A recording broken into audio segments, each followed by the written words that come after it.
Hello, good day guys. Ayun, may bago nga pala tayong pagkatapos natin mag-workout.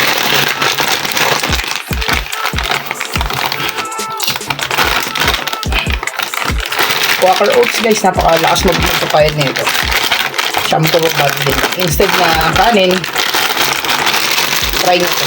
Buod na sa napakadami ng fiber, dami na rin protein content, saka napaka-healthy, diba?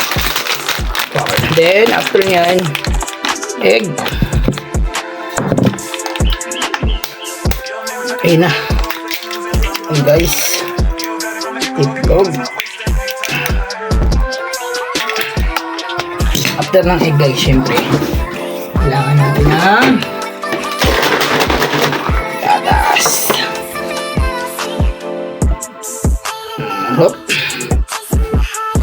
Hop. Alright. Guys, napakasarap niyan guys. Napakarami rin content ng ano lang yung gatas guys. Tapos keso.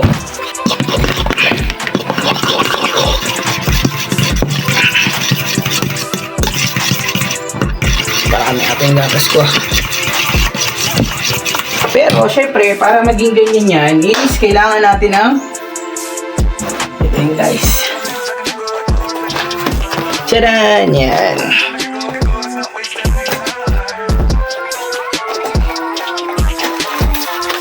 Siyempre dapat konti lang guys.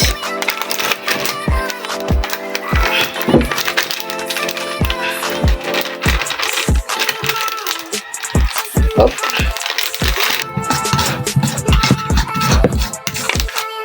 Bigyan natin ng twist syempre para masarap. Kailangan guys, huwag niyong parusahan yung sarili niyo. Kumain kayo.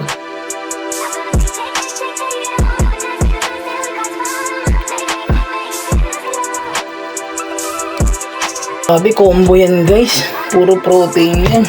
Itlog, keso, gatas. Grabe.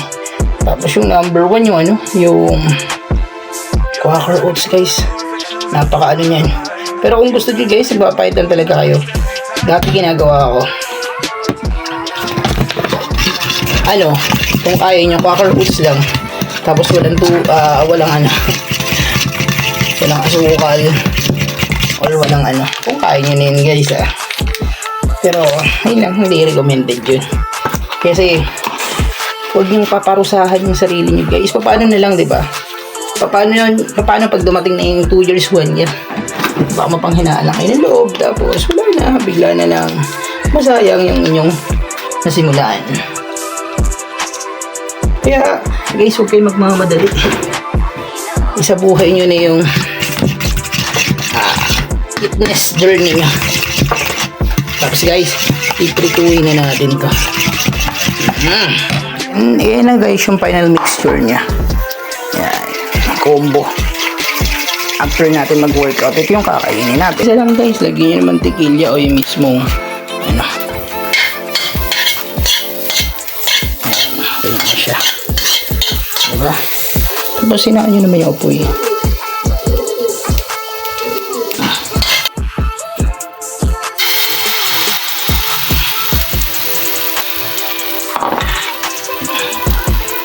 Spread nyo para medyo grabe guys.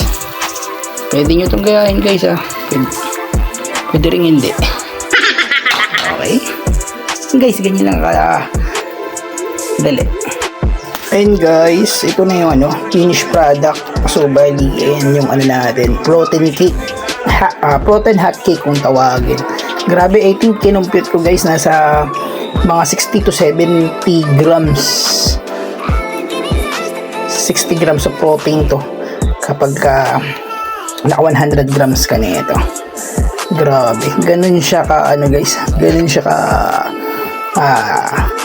daming protein na content dahil dun sa combo na ginawa na natin. Ayun lang guys, nakatulong to yung video na to guys. Pwede nyo tong gayahin. Salamat.